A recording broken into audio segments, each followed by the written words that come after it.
Welcome back to Finance Decipher, where we unravel the mysteries of trading legends. Today we're talking about Munehisa Homma, sometimes spelled Honma, and also known as Sokyu Honma. All right, I think I've hit you with more details than a gossip column. He was the genius of rice trading.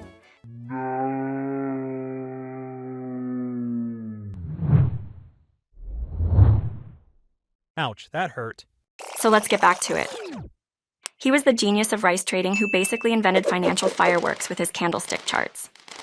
Buckle up because this story is a wild ride from rice paddies to riches. Picture Japan in the 1700s, the land of the rising sun, samurais, and rice. Lots and lots of rice. Enter Munehisa Homma, born in 1724 in the city of Sakata, Yamagata Prefecture, with rice running through his veins. His family was swimming in rice wealth, but Munehisa wasn't just about counting grains. He was about counting gains. While other kids were playing with kites, young Munehisa was knee-deep in rice price records. At 16, he packed his bags. Oh wait, this is from the future, and this one too. So he packed his bags and headed to Edo, now Tokyo, to study business. That's where he discovered trading and got bitten by the trading bug. Ouch, does the enthusiasm hurt? Bursting with excitement, Munehisa rushed home to tell his father all about this amazing new thing called trading. But his father shut him down faster than you can say sushi. Trading? Not a proper way of doing business. Munehisa dreamed of trading at the Osaka Rice Exchange, the biggest and baddest rice market of them all. Osaka's exchange was like the Wall Street of rice, allowing traders to trade rice that hadn't even been harvested yet using coupons. It was the 18th century's version of futures trading, folks. Munehisa was totally fascinated. Rice coupons were nicknamed empty rice because they were all about rice not physically there or not yet harvested. Rice coupon trading was so huge that in 1749, 110,000 rice bales were being traded when only 30,000 bales actually existed in all of Japan. Talk about trading on hopes and dreams. When Munehisa's father passed away, the family business got handed over to Munehisa's oldest brother. Now there were 3 brothers, and Munehisa was the baby of the bunch.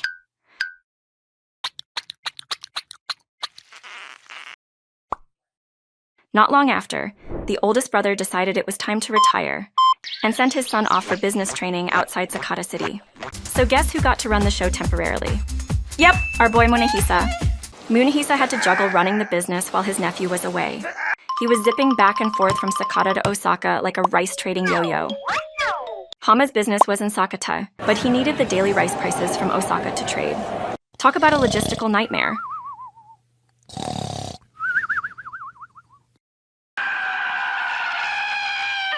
But there was a glitch. A hitch getting daily price data from Osaka back to his network in Sakata, 600 miles away. Munehisa, ever the problem solver, set up a network of runners every 6 kilometers to relay prices. It was the 18th century equivalent of high-speed internet. Munehisa had a secret weapon for keeping his records. No, not this, Munehisa. Okay. Rice paper. And not just any rice paper, folks. These parchments were unusually large, ordered specially by his buddy Nomura-san, who made the best tofu in all of Japan. Thanks to his tofu connections, Nomura had access to this oversized parchment from Kyoto. Fun fact, rice paper isn't made from rice at all. It's usually made from kozo bush, mulberry, gampi tree, or mitsumata shrub. This rice paper became Munehisa's most prized possession. He meticulously recorded every price movement and pattern on these giant sheets. For 15 years, he studied these patterns like a detective solving a mystery, leading to some major breakthroughs in his understanding. One fine Monday morning, our hero Munehisa is sitting in his family rice warehouse, reading rice delivery lists like they're the latest manga. What's the plot twist in today's rice market? The next day, Munehisa struts into the rice market. The early harvest is good, but business is slower than a turtle in a race. The big rice merchants are lounging around, playing it cool because they can afford to wait. They're part of an informal cartel controlling the local prices. Yup, they're the rice mafia. These big shots have warehouses stuffed with rice. They're not in a hurry to buy more. They're just chilling, thinking they've got it all under control. But Munehisa, he's got other plans. He quietly goes about his business, greeting the growers and buying up their rice like he's at a Black Friday sale. As the day wears on, he keeps buying more and more rice. The other merchants start whispering. What's up with this guy? Why is he buying so much rice? It's just the early harvest. Stupid boy, what an embarrassment to his family. The next day was Wednesday, and our boy Munehisa was back at it. He kept buying rice like there was no tomorrow, while the other merchants continued to sit on their hands, ignoring the fresh rice coming in. By midday, the market was about to get a shakeup. An exhausted horse and its rider rushing into the town square. The rider from the north had some earth-shattering news for the cartel of merchants. Late and unseasonal rains had ruined the annual rice harvest. A severe shortage was looming, and rice prices were about to shoot up faster than a samurai's sword. The merchants' jaws hit the floor. Panic mode activated. They rushed to the rice growers, desperate to buy any last grain they could find.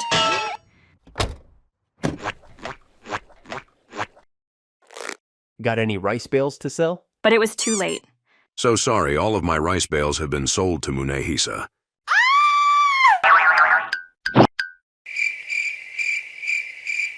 What will you bring in tomorrow? Sorry, all of this year's harvest has been sold to Munehisa. And this wasn't just one grower. Every grower in Osaka had the same story. Munehisa had cleared out almost all the rice on the market, and it was only the third day of harvest. The merchants were livid. They started blaming the rider, thinking Munehisa must have heard the news of the shortage faster. But nope, his edge was in the rice paper charts, predicting market moves. That night, Munehisa's workers were hustling like Santa's elves on Christmas Eve, stacking mountains of rice bales in his warehouses. Meanwhile, the merchants of Osaka were blowing up Munehisa's phone. Okay, maybe not, but you get the picture. Desperate to grab even a bit of rice. The rice prices soared, and Munehisa was about to cash in big time. The merchants were now forced to buy rice from him at a premium price. He had played the long game and won spectacularly. When Munehisa's nephew finally returned, he had totally different business ideas. Things got heated, and before you knew it, they were at each other's throats. Literally. They almost killed each other and ended up parting ways for good. To top it off, the nephew invested most of the money Munehisa had earned into public services for Sakata City. Talk about adding insult to injury. Kicked out and cash-strapped, Munehisa packed his bags and headed to Edo to continue his rice trading journey. But things didn't go as planned. He lost money. A lot of money. Almost all of it, in fact. Ouch. Munehisa returned to Sakata. But this guy wasn't about to give up. After getting some funding, he decided to take another shot and headed to Dojima in Osaka, the big leagues of rice trading. While trading here, he noticed that rice prices had mood swings. Up, down, like a sumo wrestler doing jumping jacks. Munehisa thought, There's gotta be a method to this madness. and then Munehisa started drawing these funky little charts to track rice prices. He used the open, high, low, and close prices of rice to create what we now call candlesticks. Each candlestick was a mini-story of the market's daily drama. Munehisa dove into this new system and started seeing patterns. A long lower shadow? That's the market dipping its toes in cold water, but deciding it's too chilly. A doji? That's like the market's version of a shrug emoji. Imagine being a trader back then and seeing these candlestick charts for the first time. Wow. Is this some kind of ancient origami? But Munehisa was like, Nah, it's the future of trading, baby. being the generous genius he was, Munehisa didn't keep his secrets to himself. Nope, he wrote them all down in books with fancy titles like Suba Zanmai Den, all about the fundamentals of the market. Then there was Sokyu Uhiroku, which was a mix of market fundamentals and candlestick analysis. Suba Kaisen Jutsu Kugi focused on candlestick patterns, and Sakata Senjutsu Shukai delved even deeper into those patterns. Traders from all over would have given their left geta to get their hands on these. His wealth grew, and so did his reputation. People started calling him the god of the market. No big deal, right? Munehisa's success didn't stop there. Wait, he's the boss now? Yeah. Apparently making candlestick charts makes you CEO material. He became the leader of the Osaka rice merchants.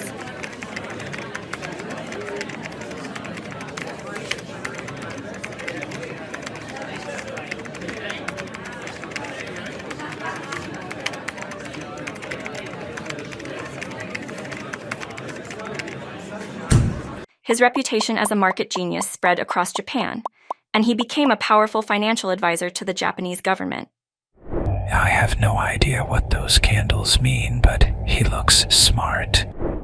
His trading acumen was so revered that he was granted samurai status, the highest honor for a Japanese citizen at the time.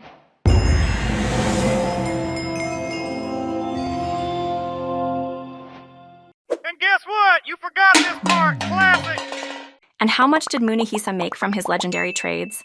It's estimated that in today's money, his fortune would be equivalent to over $10 billion. Yes, you heard that right. $10 billion. Rumor has it that Munehisa pulled off over 100 consecutive winning trades.